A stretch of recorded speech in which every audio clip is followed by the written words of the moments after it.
Hey, what's up? This is Mr. Bill. Welcome to the Mr. Bill podcast. My guest today is Tyler Martens, aka Stickybuds. He's a Canadian producer of heavy, funky, groovy bass music. He's also been a major player on the educational side of things for as long as I have, and is a well-regarded Ableton expert in his own right. Speaking of Stickybuds, we have a few collabs. We have one called On the Radio that we did a long time ago. We have another one called Hard But Fair, and we have one called Porn Funk, which is on a release of mine called The Collaborative Endeavors, and that will be on Bandcamp along with pretty much all of my other music on June 5th. If you go to my Bandcamp page on June 5th for 24 hours only, I'm going to release my entire discography. Why am I going to do that? Because Bandcamp is having a fee-free day on June 5th. What does that mean? That means Bandcamp is not taking fees from artists. So if you buy my music for $5, I get $5, other than PayPal fees, I suppose, because PayPal is not doing the fee-free day. But rather than getting charged 2 fees and me getting $2.50 out of the $5 you spend, I get maybe $4.50 or something like that. I'm also streaming production sessions pretty frequently on my Twitch page, so if you want to go over to my Twitch and become a subscriber and get some cool badges and spam my chat with conspiracy theories while I'm making bangers, which seems to be a thing that's happening lately, go to twitch.tv/Mr. Bill's Tunes. And as always, go to MrBillsTunes.com and sign up to become a hardcore Ableton, which gives you access to my entire library of tutorials, sample packs, project files, the Art of Mr. Bill, the Devices series, all of my live streams, etc., etc. There's so much shit there, and it's honestly really good value. If you want to become a better producer, that's the place to go, in my opinion. So without further ado, enjoy the podcast.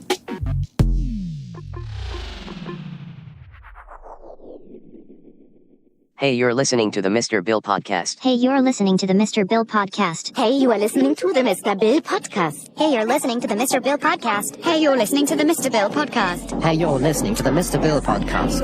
Hey, you're listening to the Mr. Bill podcast. Hey, you're listening to the Mr. Bill podcast. Hey, you're listening to the Mr. Bill podcast. Hey, you're listening to the Mr. Bill podcast. Hey, you're listening to the Mr. Bill podcast.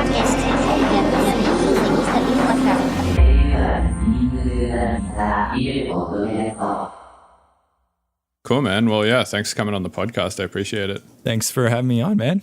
Yeah, finally, after I had interviewed all of my famous DJ friends, I can now start interviewing my less famous friends like yourself. It's the bottom of the Corona Barrel podcast with Mr. Bill and Stickybuds.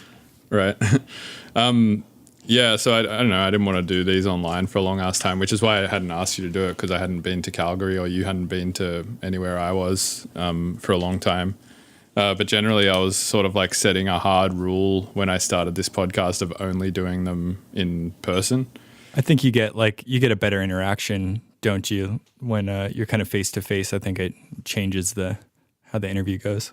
For sure, yeah. I mean, body language is a huge thing, right? Like knowing when the other person wants to talk, because you can see them trying to jump in with a point or something like that, or I don't know, just like hanging out with someone is more fun as well than chatting online. And also like chatting online just comes with technical issues too. Like I was doing a podcast with Adam Neely yesterday or the day before, and like my router just was having crazy issues that day, and the call completely dropped for like 10 minutes in the middle of it. And then when like we jumped back into the call, it was like difficult to get back to where we were, kind of thing.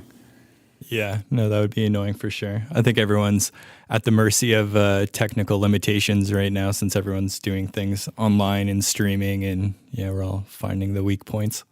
Yeah. I think it's great though that like streaming has become so prevalent. I always thought it was like a sick medium, and I don't think it's that great of a medium actually for DJ sets. I feel like they should be also reserved for well, I don't know. I think there's like two kind of DJ sets that I like. I like really produced ones, like your Shambhala mixes, or like Subtronics, now that's what I call rhythm mixes or whatever.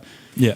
Or I like going to a club and seeing it live, because then it's like the full body like experience of being in front of a sound system and sharing that same experience with hundreds of other people. I think that's also fun. And then the reason I like the produced ones is because it's kind of like you're seeing this huge snapshot of what that producer thinks is their ideal DJ set, and you can, you know, if they've spent like hundreds of hours mixing it in Ableton and like producing all the transitions really cleanly and all of that kind of stuff, I think it's just nice to sort of hear like the top, what they would consider like a top tier flawless set or whatever, and also hear all of their influences and stuff at the same time. Yeah. Did you have a chance? Did you see what I've been doing online with my stream? Yeah, I saw like you were doing a DJ set with like some green screeny background or something. Yeah, but I mean, like on top of that, like kind of more the ethos of it is that it's a variety show, and I'm not just trying to like play a banging set. It's more of like, it's actually been something I've wanted to do for a long time. I used to work for radio stations back in the day,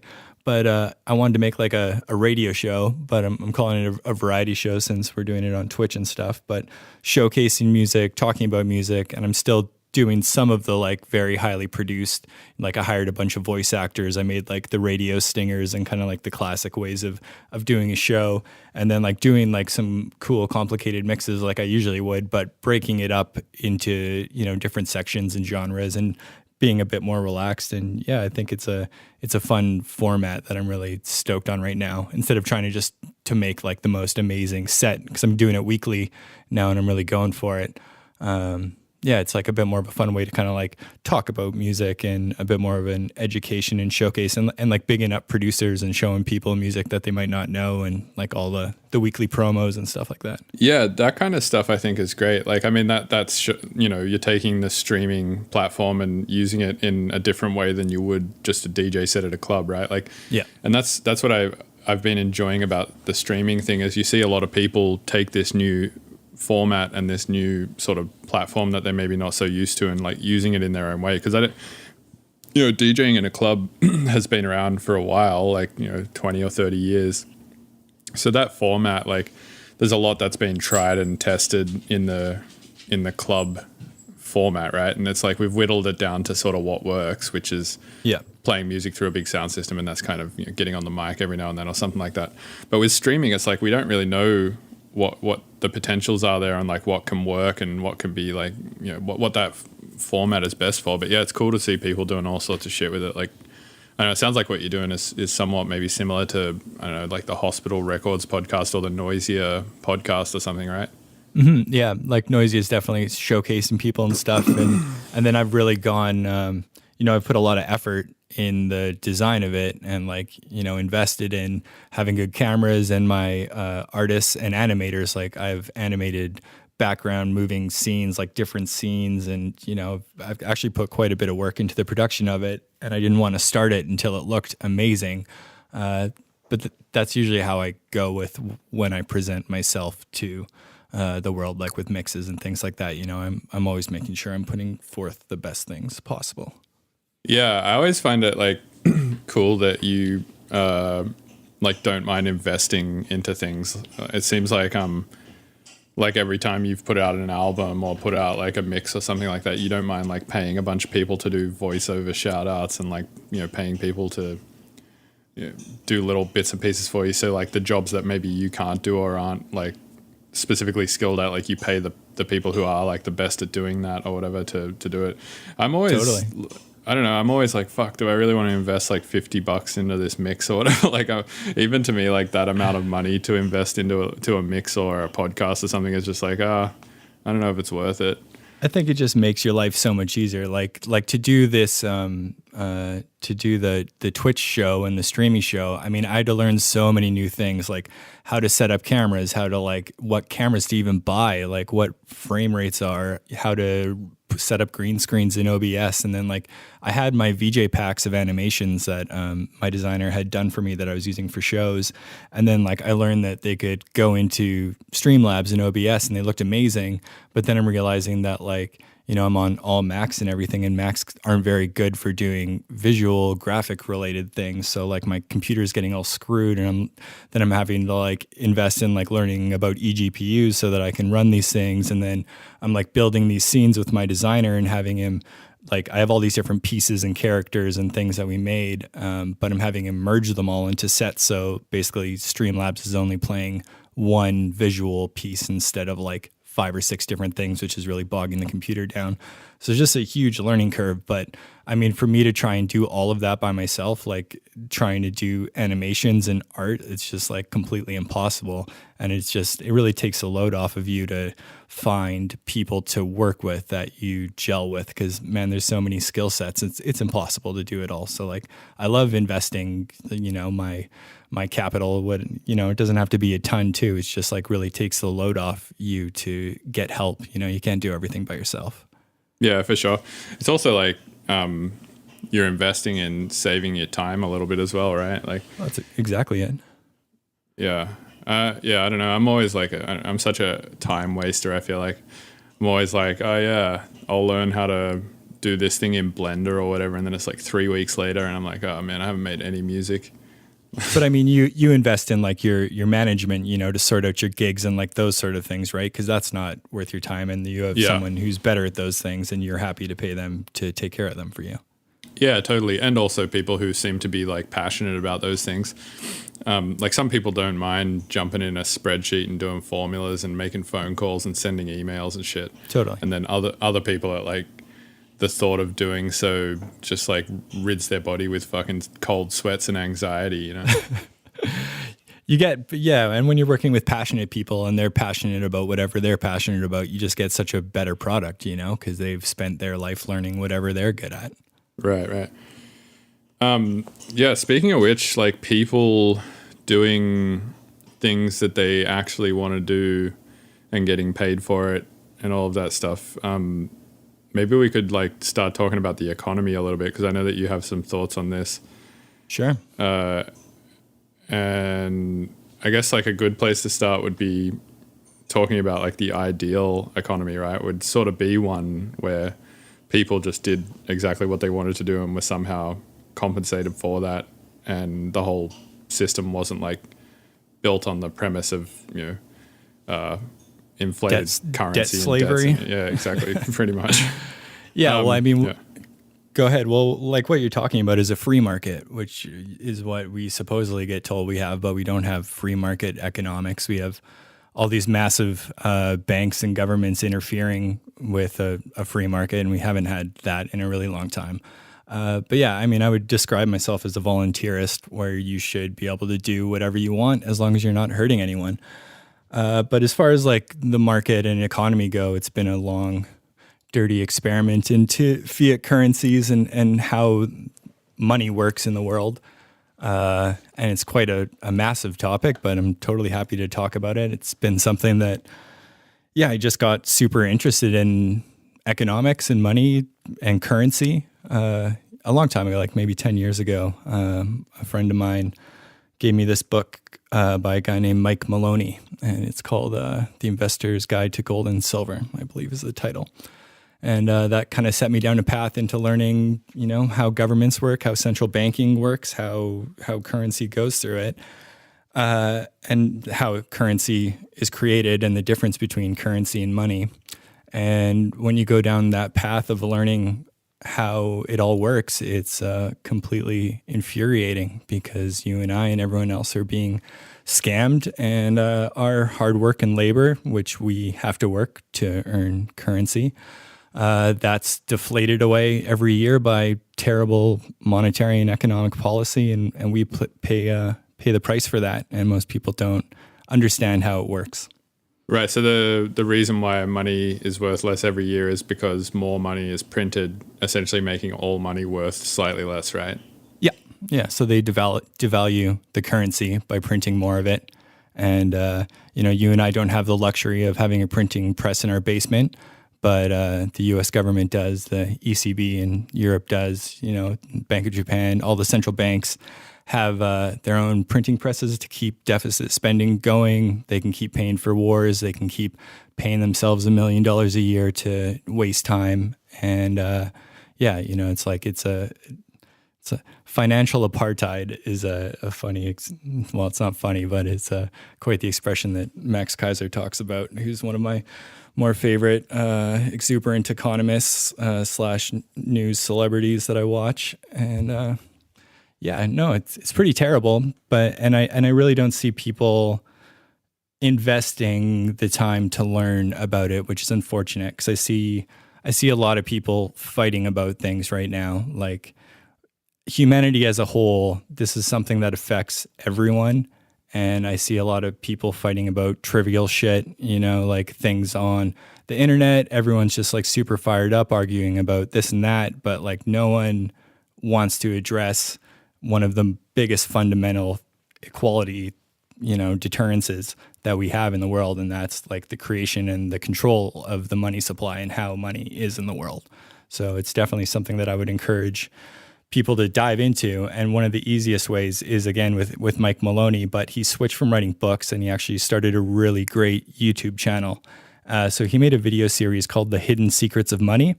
And it's very entertaining, it's very well done, and it's very eye-opening. And I would definitely recommend everyone, I think there's 7 episodes of like maybe half an hour each. But man, that is such a worthy investment of your time. I definitely would recommend people check that out. Right.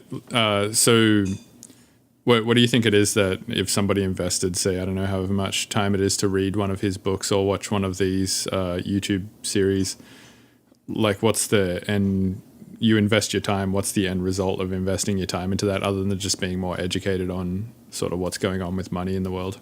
Yeah, well, the education is the point, that's going to change how you live your life. Maybe you're going to value your time a bit more and realize that maybe like, all the effort that you put into earning currency and stuff isn't well spent on like a high time preference where it's like buying flashy shoes or like an $80,000 sports car or whatever, or like a bunch of junk food or whoever knows, but like allocating your capital to savings or growing a business or having low time preference things where it's like you're looking at like the bigger scheme of things in the world and like looking way down the road rather than like looking for satisfaction in like the immediate areas. And like trying to avoid debt, debt is such a huge one and we are sold debt at every opportunity. And that's how the banks and the governments and the corporations control you. They want you to be in debt. They want you to have to make those car and mortgage payments and super high interest credit card payments. And the poorer you are, the worse off of a deal you get. So the poorest people in society have to go to like payday lenders and stuff who could have like, when you look at the annualized percentage rates are like hundreds and thousands of % of interest. And then you look at, you or I who have a normal credit card and something, it's like between 18 and 25% interest.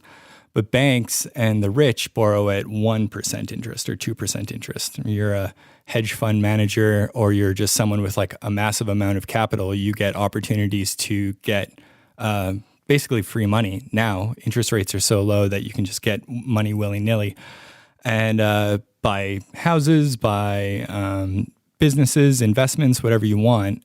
So the richer you are, the more opportunity you have to exploit the system. And that's actually called the Cantillon effect, which is another thing that people should look into. And that's how equality spreads. And this is what we need to work towards changing.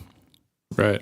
It also seems like with credit card stuff and like loans and all of that sort of shit, they almost like make it super fucking complicated just to make it sort of not possible for a lot of people to deal with it. It's the same with contracts, right? Like they just put layers of abstraction in a contract, I feel like. For instance, and there's a few reasons why you'll do this, but the general contract you get or the general contract that I see for, say, like a show or something, or like, I don't know, making music for a film or just something like that, it'll start off by sort of saying, all right, this person, like me, is now known as the artist, and then this person here is now known as the house, and this person here now is now known as the Monopoly gumboot or whatever. Like it just starts sort of labeling people as things, and then when you're sort of halfway through the contract, it's like the house pays the Monopoly gumboot to the artist 1% of the, and like there's just like this.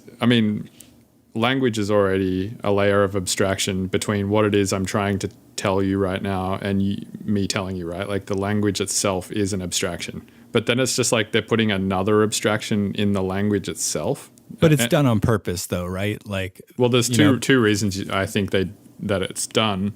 One is because then you could just take any boilerplate contract, change a few names at the top, and then the rest makes sense. And you don't have to go change like 50 names in the contract. Although at this point, that doesn't even make sense because, I mean, there's digital shit. Totally. Like you could just change one name at the top and just tell it to format all the other names the same. The other reason is just because they're designing it in such a way that you can't do it by yourself. Like you have to hire their other lawyer friend who plays golf with them on the weekends. Totally. I mean, yeah, you're supposed to be anything complicated like that. They want you to be kept in the dark. So you need help. And then, so you also can't do it for yourself. But, you know, they want it to be. Oh, sorry, go on.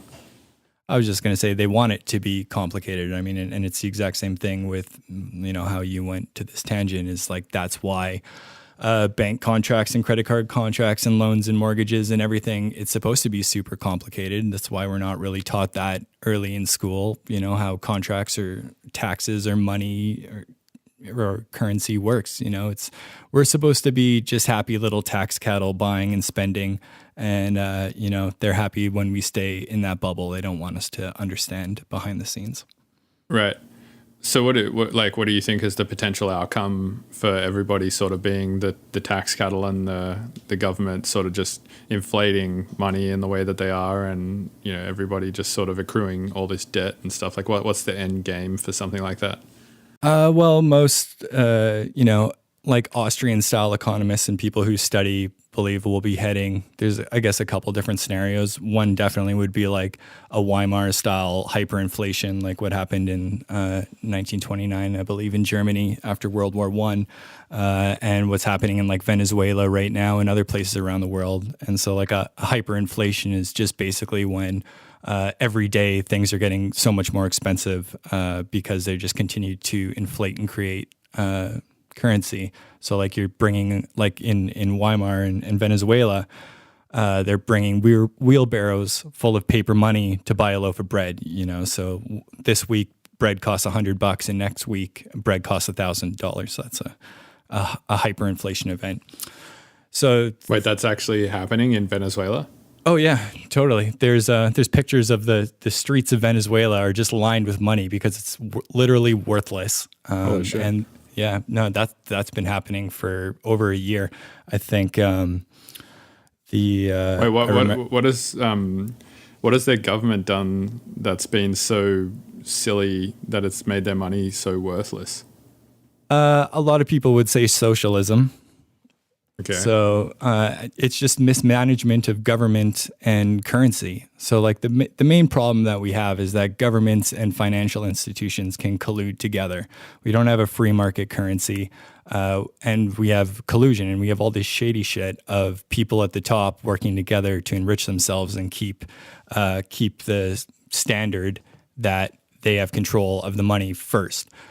And so, yeah, so it's just like there's too much currency. And then like the main problem all these smaller countries are having right now is that they're going up against the US dollar. And the US dollar is the world reserve currency. That's what oil is bought and traded for the majority of the time up until recently, when some of the bigger countries have now started to transact in their own currencies like Russia and China. But so it was called the petrodollar, the US global reserve currency. But so... yeah, like Venezuela's dollar has been massively devalued against the US dollar. And that's happening everywhere in the world right now to every single currency. So every currency in the world has now lost, especially in these last few months since COVID started. And the government's really all started turning out the printing press. Like the Canadian dollar's down it was down like 10, 15%. Same with the Australian dollar. And then like these other countries like Venezuela and Brazil and Argentina and the smaller emerging markets are just been destroyed. But Venezuela was doing terrible a long time ago before this. Right. So at a time like this, if you were sort of into buying and trading money, now would be the time to buy a shitload of Canadian dollars and then sell it back at a higher 10 or 15% after COVID sort of finishes its cycle and the economy sort of restabilizes, if that ever happens. I mean, the trade would have been like before, if you could see the future to, if you were a Canadian or anywhere else in the world, to put all your money into US dollars. And then once your currency dropped against US dollars, you would get 15% more if you traded it back. But I mean, that trend is going to continue, and a much better use of your currency would have been to put it into gold, silver, Bitcoin for sure. So why is that? Like, well, I know that you are into investing in metals and crypto. What's your thought process there, I guess? Yeah, I mean, like the main takeaway is just it's not controlled by the government. It's an actual free market money. And I guess like the main difference between currency and money is that money retains its value over time. So going back to, the Romans, and like gold and silver for one have been used as money for 5,000 years. So going back to when the Romans, like one gold, whatever denomination, I can't remember what it was called, but let's just say an ounce of gold bought you a really nice toga with like the nice trim and like really fancy flash toga. And then, come to today's time, 1 ounce of gold will buy you a very nice suit. So like an ounce of gold in Canadian terms is at an all-time high right now. It's around $2,700 with the premiums. And I think in American dollars, $1,700. But over time, the point being that gold has kept its purchasing power for 5,000 years, since back when the Egyptians started trading in gold and silver. Right. The thing with crypto though, like I don't know much about gold and silver, but I feel like crypto is not what you're saying it is. Like, for instance, in terms of it being not controlled by a government and it being like anonymous and all of the things that people say that it is or is supposed to be, I feel like it's not. So for instance, the reason I think this is because if you like make a transaction on the blockchain, as far as I know, it is actually possible to follow it back and figure out where that transaction came from. And then also in terms of like who controls it, I feel like there's these big mining farms like in China, and then I think like, there's people like Roger Ver and stuff like that who just own large amounts of Bitcoin and other coins, and essentially if they own the most, they kind of have the biggest market share.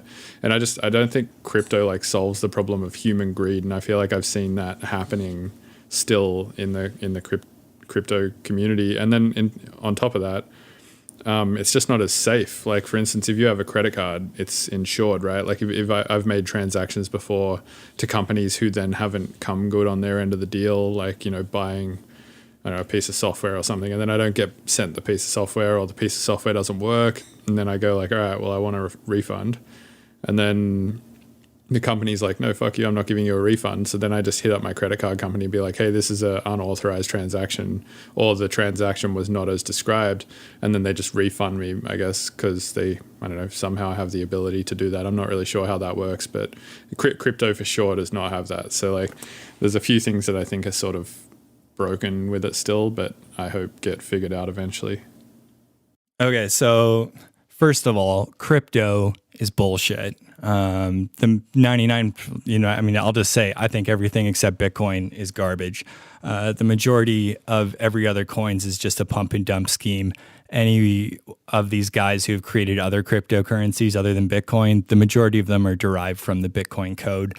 You talk about Roger Ver, who created Bitcoin Cash, same thing with Bitcoin SV, and there's all these different things of people trying to sucker you out of your money to make themselves richer.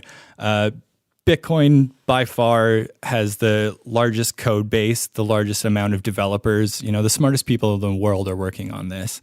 I wouldn't put any capital into anything else other than Bitcoin. It has the strongest computer network in the world. To go over like the mining point, yeah, for sure. It was heavily centralized in China, but that's now diversifying. Like I believe Peter Thiel, I think he was one of the founders of eBay. He's making a $500 million mining farm in Texas right now. Like basically it's going to work, and it's already diversified. But then doesn't Peter Thiel then just sort of, then he's like the centralizer of the coins? No. So all he has is a large amount of mining power to solve these cryptographic problems that happen every 10 minutes. So he's going to have more computer hashing power than the average person, meaning he'll get more Bitcoins than the average person as the reward, because when you solve these cryptographic problems, these blocks, you're rewarded with Bitcoin. That's how new Bitcoin are created. So you can't just print them willy-nilly like our governments do with the US or Canadian dollar or insert fiat currency here. So there's scarcity, which is one of the main important things to realize, that this is actually a money that is created due to math at a fixed outcome, and there's only ever going to be 21 million Bitcoins. There'll never be more than that with Bitcoin, and you can take the Bitcoin code and you can make Mr. Bill coin and you can make it have a forever limited supply, but no one's going to value it because it doesn't hold these properties of what money is. So you said, talking about if you have a whole bunch of Bitcoin or something, that makes you basically we call them whales and you can manipulate the market. And yeah, that is happening for sure. Human greed is always going to be something, but it's actually used to the benefit, because people who are speculating to try and make money and control the market buy and hold these coins and invest in the infrastructure, invest in the code base, and there's a few sides of it, but there's the people who are just in it just to make more US dollars, and then there's the people who see the big picture, who want a money that's free of government control, free of, terrible policies that create inequality. And they want to get a money that's out of control of the current system. So and here's a reason why Bitcoin has an advantage over gold and silver. So places in Venezuela and places in Weimar Germany, and places where persecution happens, if your country is going down the shithole and you're trying to leave, well, there's a whole bunch of guys with guns at the border and they're going to search you, and they can already confiscate your bank account. They can already take your gold and silver because they make you go through a metal detector, and whether you got it hidden inside of you or in a briefcase, they're going to find it. Wait, this is if you're trying to leave Germany with gold or silver. Yeah, or anywhere, or Venezuela, or right now.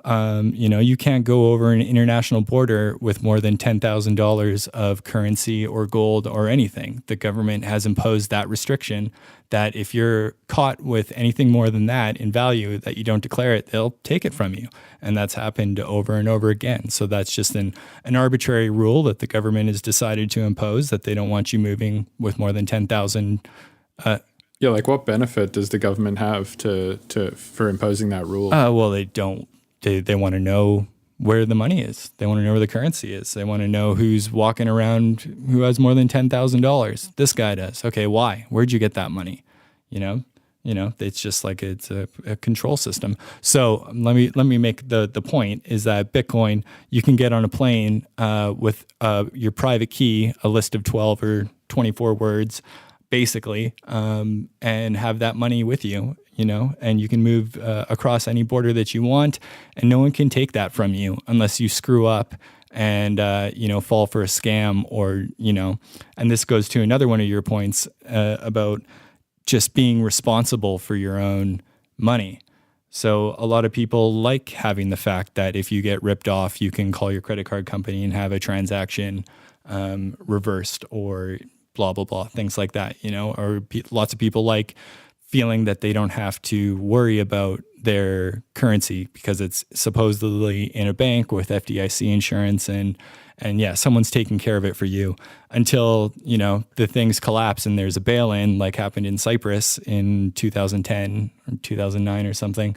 So that was everyone who had more than $100,000 in the bank got, I think, 20 or 30% of their funds taken away, confiscated by the banks and government. Or like in Italy a few years ago when they were having a whole bunch of turmoil, the banks limited it to, I think, like $50 a day you could take out. You're not actually in control of your money. People think they are until they're not, and then you get a really rude awakening. And that's coming because the governments have just completely lost control. The system is so built on debt and free money to all the financial institutions and banks and Wall Street that they can never they can never stop quantitative easing, which is what started after the 2008 collapse. The free money has to go forever, or like the stock market is done. And because since COVID and the bailout packages, the new bailout packages, they printed like $3 or $4 trillion in new currency that have gone pretty much straight into the markets, and they've given a little bit to us peasants to keep us from rioting in the streets.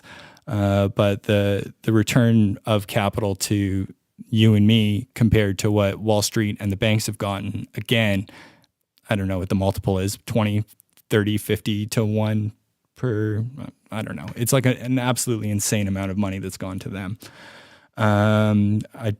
Looking at my notes here, like anonymous. Yeah. So like, that's actually one of the main benefits of Bitcoin, is that it is a blockchain that's available for everyone to analyze and make sure is real. So it's transparent, which is actually a total plus, because right now we can't see the balance sheets of our governments or financial institutions or anything. That's not there for us to see, but it's there on Bitcoin. And now whether you're anonymous or not is a different story. That matters whether you've signed up to a place like Coinbase or any of the on-ramp institutions, and you know how the laws work and how our governments are regulating it is that you need to sign up with your driver's license and take a picture and blah, blah, blah. So as soon as you do that and then they send you coins to your wallet, you know, it's basically like they can start tracking you that way. But there's things being, you know, there's different cryptocurrencies, and this would be a reason why some say others have value, that are a bit more elusive in their tracking, where you can't tell where coins are exchanged and who owns what. It's a bit more hidden. But that technology is also being built out into Bitcoin right now. There's Schnorr signatures and Taproot are two things that are being developed right now. Like it's a giant system of so many brilliant people, literally like the smartest people in the world. They're leaving banks, they're leaving tech companies, they're leaving government, and they're building the next financial system. And then so it's up to people to educate themselves on why it's important and be a part of that, and not just be like, you know, most people just see Bitcoin as being a thing they heard about for a couple of weeks when the price was pumping up to $20,000 in 2017. And then they hear that it crashed, and then they hear about 50,000 other cryptocurrencies. And most people just write it off as a scam, but there's actually something, one of the most important things in human history is happening right now. And that's the development of Bitcoin, and it's the development of a sound money. Right. Yeah, I'm reading a book at the moment, and one of the big things it talks about is a thing called the growth trap. And it's talking about how like in a lot of society, these systems are built sort of in place, not to like actually add any value to the system, but just to like basically extract money at different points in the system. So for instance, like banking is similar to that, right? It's like, it's just somebody getting between like your money and you, or you in a deal that you're trying to make, and then they're just sort of middlemaning the whole thing to extract some money from you. And I guess like a lot of companies like that, you know, like I read an article a few years ago that was kind of like the middleman is the new sort of guy who's going to make all the money. Sort of like Uber, right, is a middleman. They sort of connect people who want to get driven to people who drive. Or, you know, like I find a lot of even software, or not software, like music companies do this. There's, I won't name names, but like there's companies where you'll go to their website and it's like you can buy a shitload of plugins that they didn't make there. You can buy a shitload of sample packs that they didn't make there, and are also available on other websites. And like literally it seems like that website's job is just to house a bunch of shit that you can buy there so they can skim money off the top of each sale made, right? Totally. I mean, that's how a lot of the world works, and it's kind of referred to as like rent seeking, where you're just like skimming, you know, and pulling capital out of people. But yeah, I mean, there's so many industries that are like that for sure, and I know exactly what you mean. Yeah, I guess the reason I made that point was that was kind of seemed like one of the things that you said. It sounded like Bitcoin was solving. Yeah, so like there's lots of examples of it too. So like remittances is one of the big things where Bitcoin can really shine. So people who work or are from Africa or the Philippines or wherever, it doesn't matter, but they're coming to North America to work, and take currency and send it back to their families because it's just worth so much more there. So the majority of people who do that have to use something like Western Union or through their banks, and both of those options can be like a 20% fee. Like if you ever had to send money with Western Union, like the fees they charge is insane. There's so much money to be made by having control of currency because everyone has to use it, and there's so many choke points where everyone takes a little cut. What Bitcoin can do is that you can buy it and send it directly to your people. So these remittance companies are getting set up, and there's still lots of like moving parts, but that's happening. That's just one industry. We could have, you said Uber, so Uber is going to get replaced by just straight AI, Tesla cars eventually or something like that, where you can just pay with your cryptocurrency, book a car. There's not going to be people anymore. It will just be like a direct connection of internet money, and it'll just do whatever you need. Yeah, I could see that happening. Speaking of people like kind of getting cut out of the picture a little bit, do you think we'll ever go back to like a bartering society type system, or do you think that's kind of behind us as well? Well, I mean, we do sort of have that. It's just because that barter was just made efficient by having currency. So instead of me trading my 4 fish for your 15 geese or whatever, we decided to have a currency that was like accountable and that we could price everything in one thing. So that worked great until we went to like fiat systems. And I mean, it was gold before that, and then it turned into fiat, where it's just basically by decree, the government says we're using this money. And after 1971 was when Nixon took America off the last of the gold standards. So basically the currency was just paper. So it's fine, but the unfortunate thing is there's people at the top who have control and they can get currency for way cheaper than you and I can get currency. And that just leads to like the inequality we find ourselves now. If it all breaks down, which is a possibility in the future, then yeah, maybe we'll go back to some sort of barter. But I mean, people barter still. Like I know people who will go trade their services. They're skilled in one area and they'll go do some, a contractor will go build a deck for his friend, and his friend's a mechanic. So the mechanic like fixes his car whenever he needs it. People always still barter. Yeah, for sure. Going back to crypto a little bit, when I first met you, or not when I first met you, I think when I went to your house once, I like saw you using Brave. And at the time I was like, oh, why do you use this? And I assume it's just because you don't like being tracked and you don't like ads. Yep. And then I met Jan, obviously, who works there. So now I'm a huge, I don't know, I use Brave, I guess what I'm trying to say. Yeah. What do you think of BAT as a currency?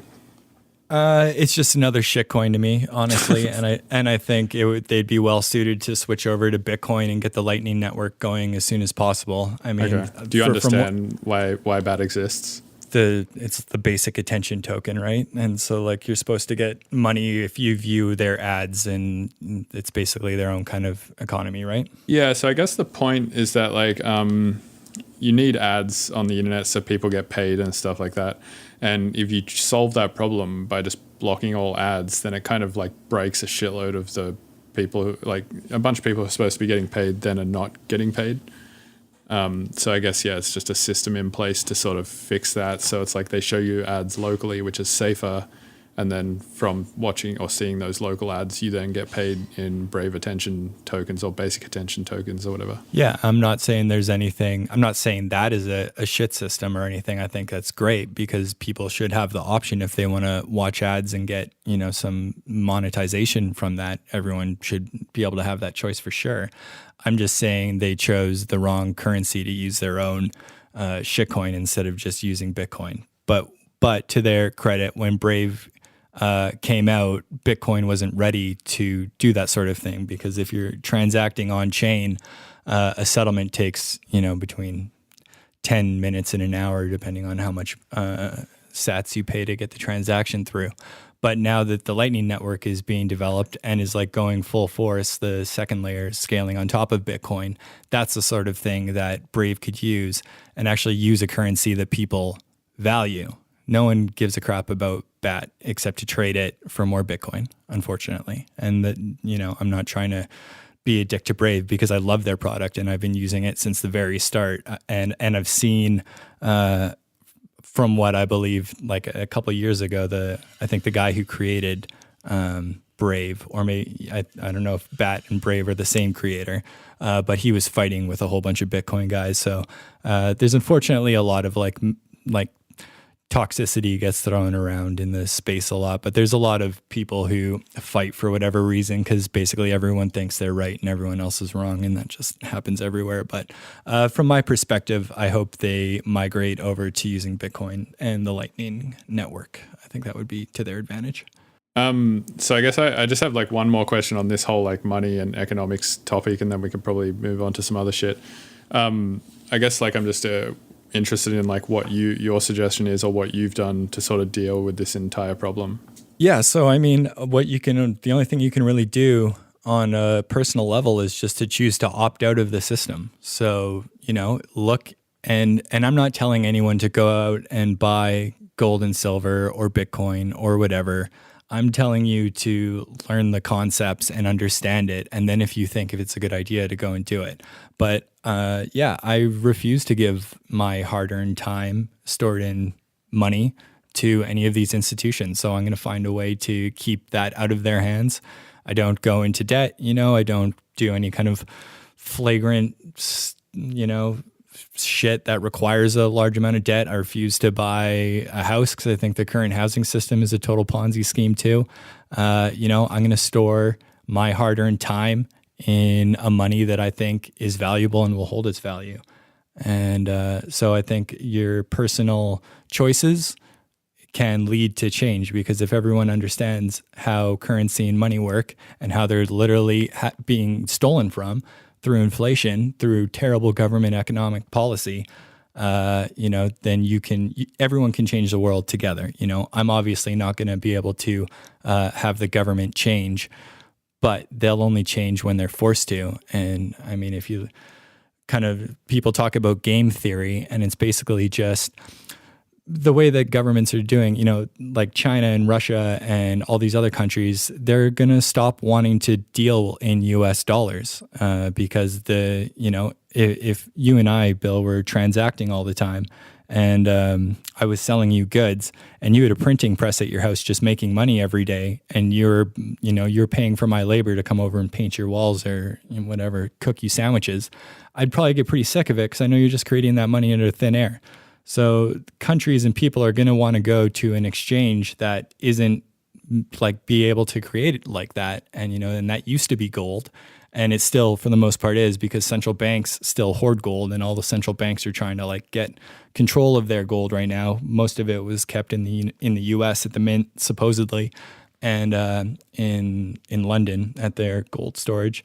But countries don't trust each other now. So what's going to happen is that it's a pain in the ass if say like whatever, China wants $1 billion in oil from Russia, and Russia's like, yeah, we don't want the Chinese yuan, and China doesn't want the ruble. So they want to transact in gold. Well, to transact in $1 billion of gold requires an army, air force, giant planes and guns and all sorts of stuff. And you got to fly it across the world. And then once it's there, you have to verify that it's not filled with tungsten or something else. So you have to break out these spectrometers and test it, and like, what a mess. Or what's going to happen is that they'll fight it tooth and nail, but they're going to have to transact in Bitcoin.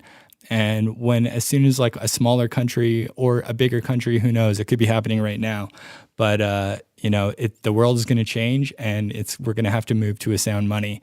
And, I'd put my bet on that being Bitcoin. They'll try and do it with gold, but it'll move to Bitcoin. Fair enough. All right, let's hard pivot from monetary systems and economics to music. Sweet.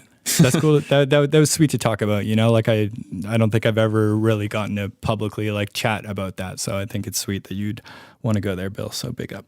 Oh yeah, no, I know it's something that you're passionate about, and it's something I'm interested about as well. And I think like, I don't think the monetary system and how we trade against each other and all of that kind of stuff is like the biggest issue in the world. I think it's a big issue, but I don't think it's the biggest of issues. But I think the biggest of issues is just like inherent human issues like greed, right? And I guess I'd I just think of it from less of a practical, what can I do now standpoint, and more of an idealistic, it would be cool if things were like this standpoint.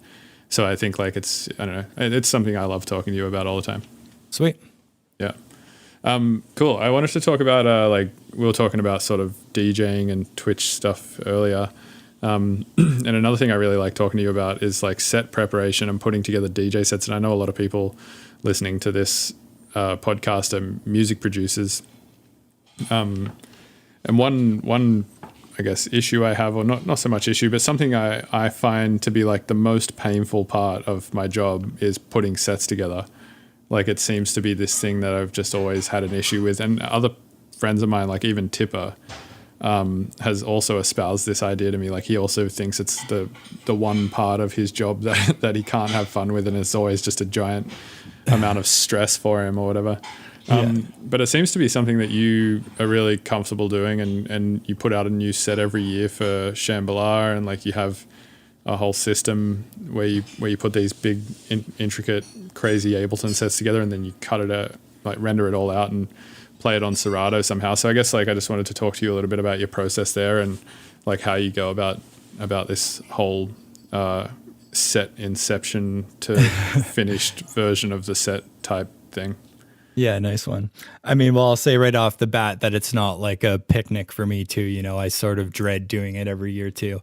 I always say that doing my set at Shambhala is it's the worst and best time of my life every year, just because it's so, you know, I put so much pressure on myself to just create the most coolest set I can.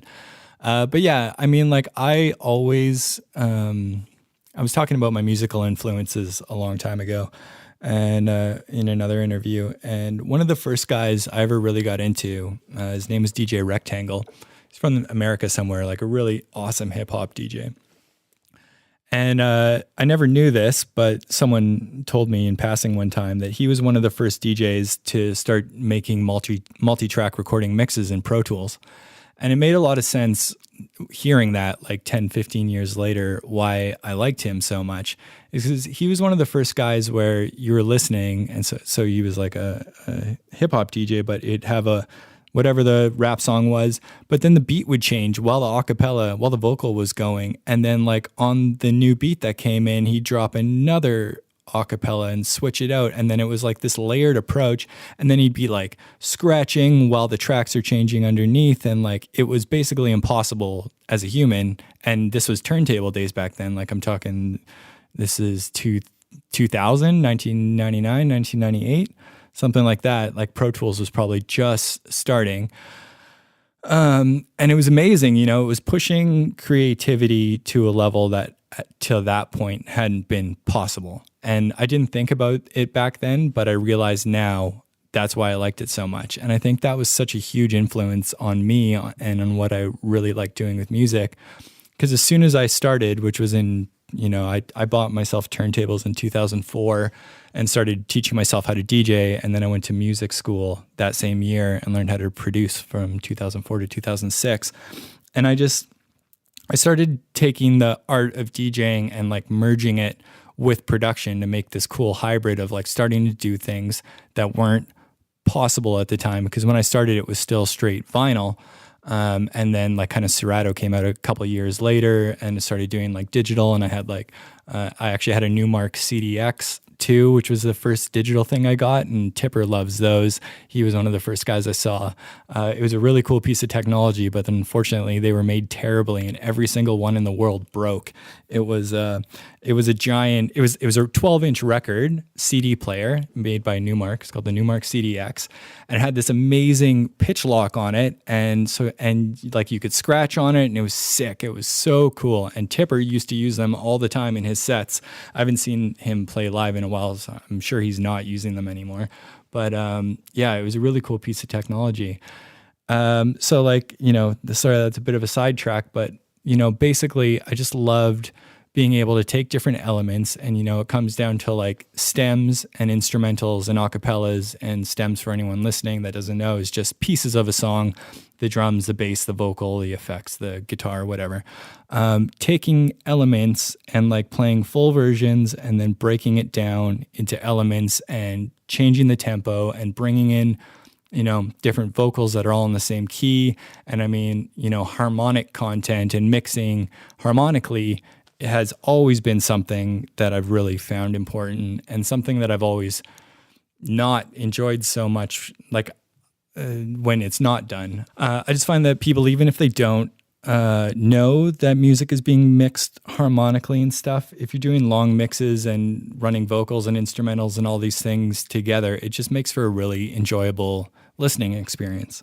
So over the last, let's see when I started, last 10, 15 years, it's always just been something I've loved to try and excel at and get better and learn new techniques of engineering really cool mixes. And so I've always prepared my sets for the most part. And, when Chambla comes around, all my friends hate me because I'm emailing them every day being like, hey man, can I get the acapella to this song? And yeah, sorry, you bounced it with reverb. Can I get it without reverb? And can I get the guitar just in this one section? And sorry, you bounced it with the backing guitar and the main guitar. Can you just send me them separated out so I can, I'll just hear it in my head and know what I want to do.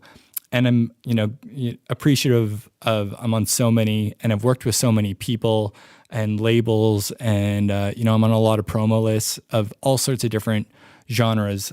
So all year and all the time, I'm just collecting really cool music, and I'm keying it, and I'm getting stems, and I'm working with people and producing my own music. And then there just comes a time when I get to collate all that and bake it into this super interesting new cake. And then I'll make it all in Ableton, and then I'll export out the pieces.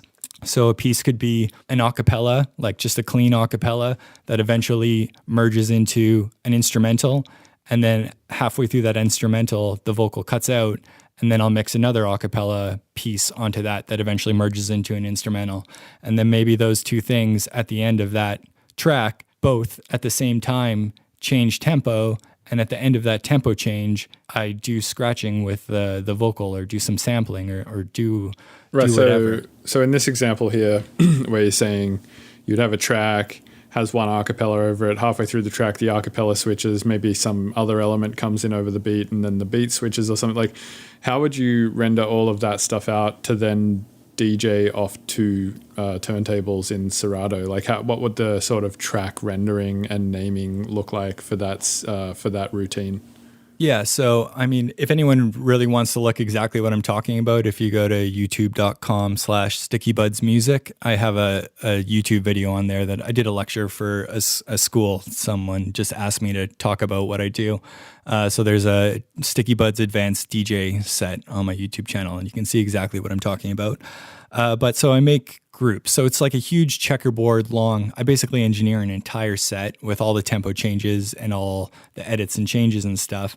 And I'm just making a really complicated puzzle. And I mean, just because of my own standards and because I like to scratch and stuff, I want to still mix those pieces. I mean, the actual DJing part of it is the easy, fun part. I've done all the hard work. I've done all the selecting. I've done all the editing. I've done my best to find the absolute cream of the crop of what I can accomplish with these pieces of music. But then when I'm DJing, there's still I'm still doing a bunch of EQing and mixing, and I get to pull the beat out from under the acapella at choice moments, and whatever, jump around and do things. I'm still doing stuff, but I mean, it would be a bit more boring, but I could just hit play on one Ableton set and just go play the set I made and be like, here's the set. But that's not very entertaining, I think, to people. And because I still am a turntablist at heart, I still get to do, I still do some scratching and things and put on a show. But the hard part is definitely the composition of the mix. So in Ableton, I'm making groups. So say it starts with an acapella and maybe an intro, a big explosion, and a bunch of sound effects. So say that's 4 channels of effects, acapella, and then the acapella gets merged with the beat. So in Ableton, that's just the beats under there. And then halfway, and so we'll say that acapella continues halfway through that song. And then at a certain point, that acapella stops and the song is an instrumental from then on. I would take all those effects, the acapella channel and the instrumental, group all of them into one group in Ableton and export all of that as one track. And then, Yeah, and then it would be the same for whatever I'm mixing in next. It would start with an acapella and eventually lead into a track or something like that. So at any given time, like 10 channels or something can be sort of grouped into one stereo wave, and then you're only ever sort of like mixing one track into one other track, but then you're sort of leaving one deck open for scratching on, sort of. Yeah, it's kind of like there's always like vocals and tracks transitioning. Like usually there's 2 or 3, or 4 things kind of mixing at the same time, but just on the two decks. And then doing the system, the acapella in the very first track can come in 4 tracks later because it's the same key, and it's like, I started with like mid tempo and then I'm at drum and bass 4 tracks later, and that same acapella can come in again because I've just like engineered it to do that. And so I'm mixing like kind of track by track, but there's acapellas playing on either side, and then I'll have like literally like a 5-second window to switch to the next piece and bring that in. Right.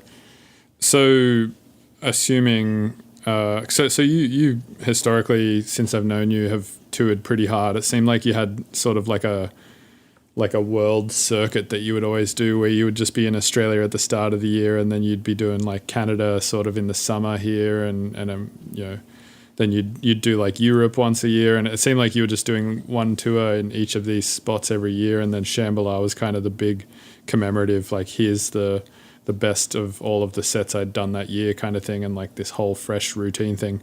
That's it. So assuming literally all of that is off the table this year, you're not putting a set together for Shambhala, I assume, this year.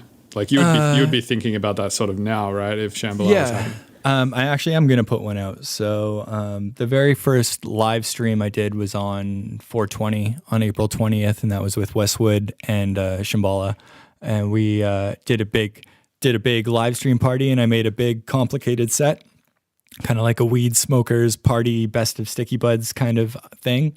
And I'm going to release that on I think it's in 3 weeks, but I'm going to release it on 420 days to Shambhala 2021.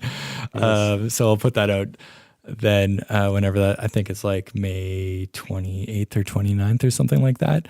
Right. But yeah, I mean, like what you said was true. Yeah, I just had a nice circuit going all around the world. I started scaling it back a little bit just because I did that for literally 10 years of like one to 4 continental tours every year. When I got my solid love of my life girlfriend Marie, and we moved in together, kind of touring changed a little bit. I didn't quite want to be gone for 2 months at a time all over Eastern Europe and stuff. And I still do my Australian tour every year. I'm really grateful I got to do that this year before I literally got home and then everything shut down. But yeah, it's nice. And now it's just like my focus is doing the Different Strains variety show, and I get to put all my energy into that now. And yeah, it's great. I'm really stoked. I'm like more inspired now, I think, than I have been in a long time. Right. So why all the weed branding? Like you have the Different Strains show, you did the 420 show, you're going to put your set out 420 days till Shambhala. Like your name is Stickybuds, but you're not really that much of a weed smoker, right? Yeah, not anymore. But I mean, I definitely was when I became Stickybuds. So, right. I mean, my homies and I were the stoners in high school. We were the ones smoking ounces every week. And on 420, we were rolling up the 2-ounce joints to smoke. And I had my time in the industry as well. We used to go work in the trim houses in Canada. And I mean, before everything kind of started getting legalized in America, which was so amazing that the States started doing it before Canada did. But like all the weed from BC, where I grew up, used to go, to America. And a lot of young kids had their start earning, doing some work for them.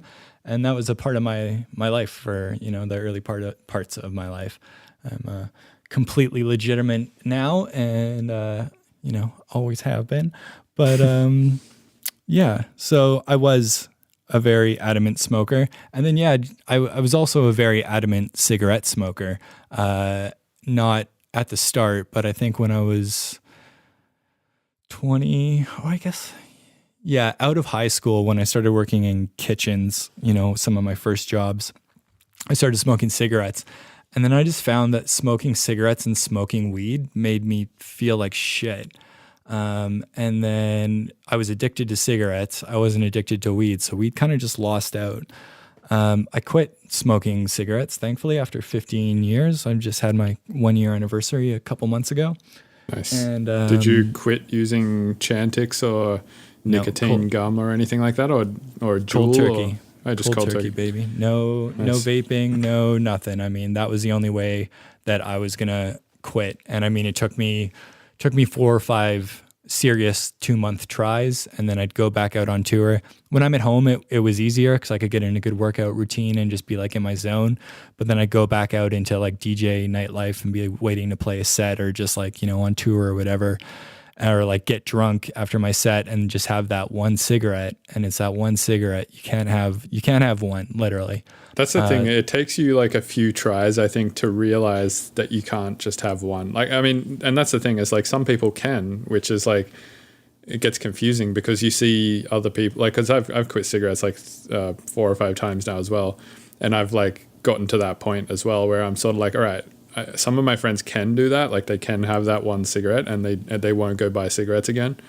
But like, I'm just not of that mindset or personality with almost any drug, actually. Like I can't just have like one beer either, like I'm one of those, like as soon as I have one beer, I want to have like fucking 50 beers. Like I just I'm not of that personality trait where I like people call it like an addictive personality or whatever.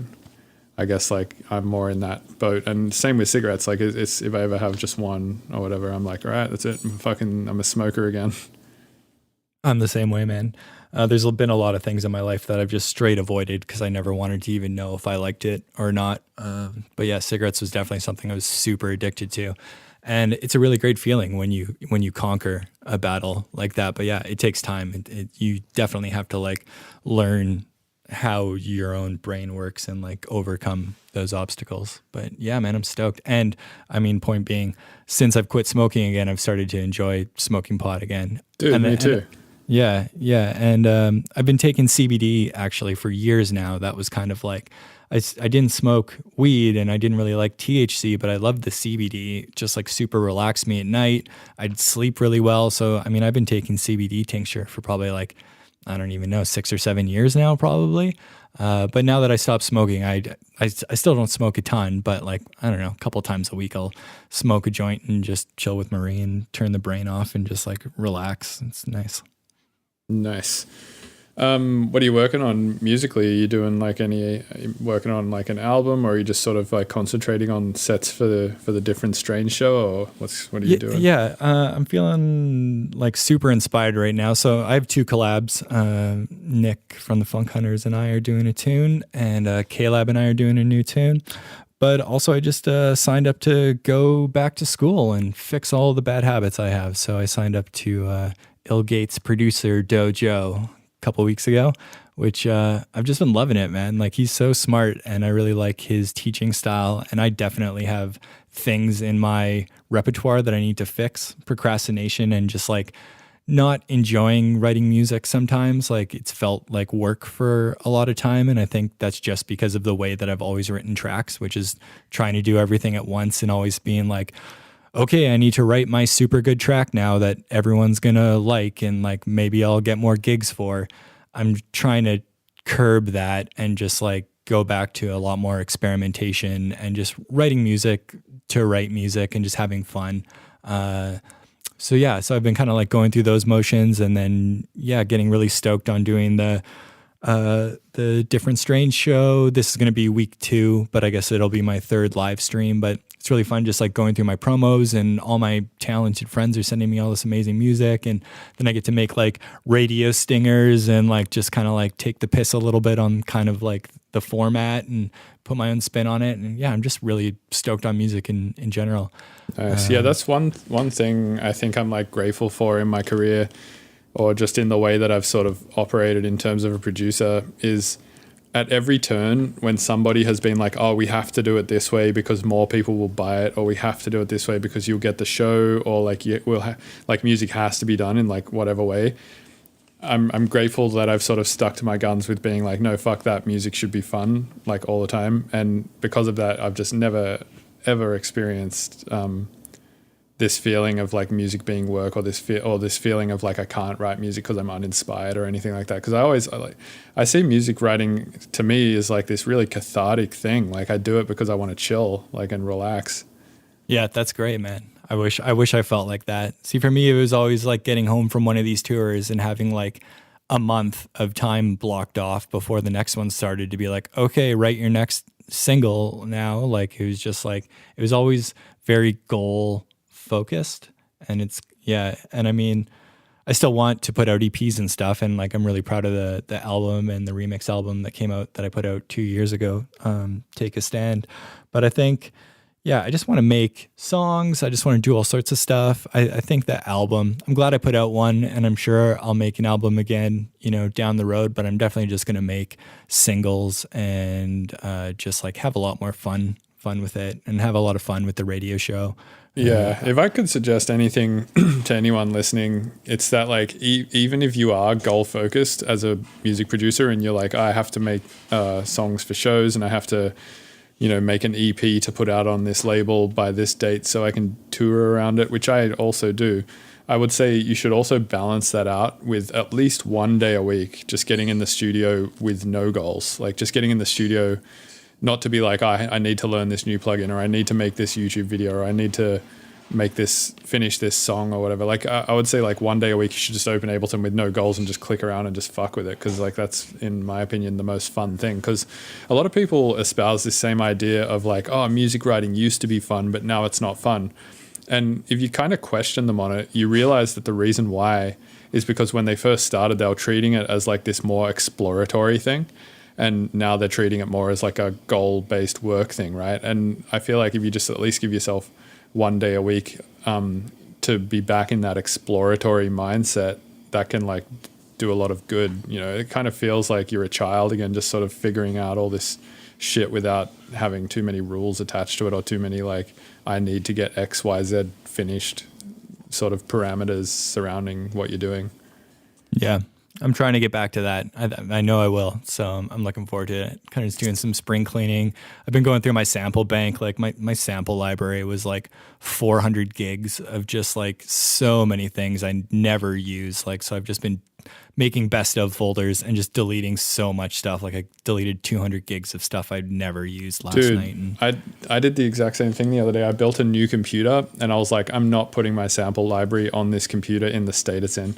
So what I did was I put it all on an external hard drive and then moved it over to the new computer and sort of dragged in like folder and sample by folder and sample by sample, like, and named everything nicely and set everything up all nice. And it feels fucking so much better, right? To like go into your environment and be like, shit, everything is like nice and clean. Yeah. And being organized. I mean, like when I did, so I hired 4 different voice actors for the show that I'm doing to like make the intros and stingers and song transitions. So I had like these 4 huge vocal sessions, and I have like, all the voice actors and like reggae people and jingles. And like, I've worked with so many people giving me shout outs and stuff. I was just like, I kind of have them all in a main Ableton session, and I'll go in and I'll pick the pieces out that I need. And it's really cumbersome and it takes forever. So I just spent like an entire day and I edited like 600 vocal dialogue bits, and I exported every little piece, every little saying, like compressed it and EQ'd everything like really nice, and then just like exported every little thing into like each voice actor or artist own folder, and like titled each wave file what they're saying. And then when I started building the actual stingers for the show, I was just like so fast at grabbing everything because I could like search for exactly what I know that I wanted, and everything was just so organized. So I'm just like on a huge mission right now, just to like do that with my entire sample library, know what I have, get rid of all the inefficiencies, just get the best stuff. And then I think I can, because even just like looking for a crash symbol, for example, I like, hey, Command F crash in Ableton, and I have 75,000 of them, and there's so many, and it's always the same ones that come up at the top, and then it's mixed with like stems from my like multi-track recording libraries, and it's just like an absolute mess. So I'm just... Dude, I had the same issue where like I would type Control F crash, right? But then it wouldn't even bring up a bunch of good ones. Like for instance, I have a sample pack by Emperor, who's an amazing producer. Yeah, totally. And all of his samples are called like EVAC 1, EVAC 2, EVAC 3, like, and it's all just from this big pack, but like when it says like evac 1 or whatever, that is in a subfolder in his pack called like kicks or something. So it's like you can get to the shit you need. It's just you have to do it through the folders. You can't do it by searching for the samples. But the other thing I noticed is after I cleaned up all my stuff, I made a drum and bass tune that sounded like legitimately awesome using like Emperor samples and you know, samples by Tech Vision and just like really good producers who make really sick sounds for those styles. I was able to throw together a drum and bass tune in like 30 minutes. Nice. And then I was kind of like, oh man, I don't feel like I've worked hard enough for it. It's like you apply value to effort invested, right? Like if you invest a shitload of effort into something, you're instantly more susceptible to thinking that that's more valuable and that that's like a better thing that you've done. And I find like making music is almost too easy now that I can just grab samples and all that shit. So now what that makes me now want to do is just make more sounds from scratch, I guess. Cause I'm like, I can see everything there. I can easily just grab it, but then it makes my brain sort of go, well, like, oh, maybe we should make more sounds. And yeah, I think, you know, whatever makes you happy or stoked at the end of the day is the right way to go about it. Yeah, I would agree. Fuck yeah, man. Well, yeah, we could probably wrap up there if you're comfortable with that. Did you want to mention anything else or talk about anything else? Oh no, man, I'm super stoked. It's been really nice to chat with you, homie, and I'm really happy about everything we covered. You know, two things that I think are important: economics and having fun with music. Yeah, totally. Well, fuck yeah, man. Thanks for coming on. I appreciate it. Yeah, thanks, homie. I'm proud of you. I'm proud to see you doing this, and I've listened to a bunch of the podcasts. I've always really, really enjoyed them, and I'm stoked to always see you growing and kicking ass. We've been friends for a long time. Yeah, man, like 10 years now or something. Nice. Close to. Keep being awesome, homie. Thanks for having me on the show. Yeah, cheers, man. Have a good one. You too. Thank you for listening to the Mr. Bill Podcast. Thank you for listening to the Mr. Bill Podcast.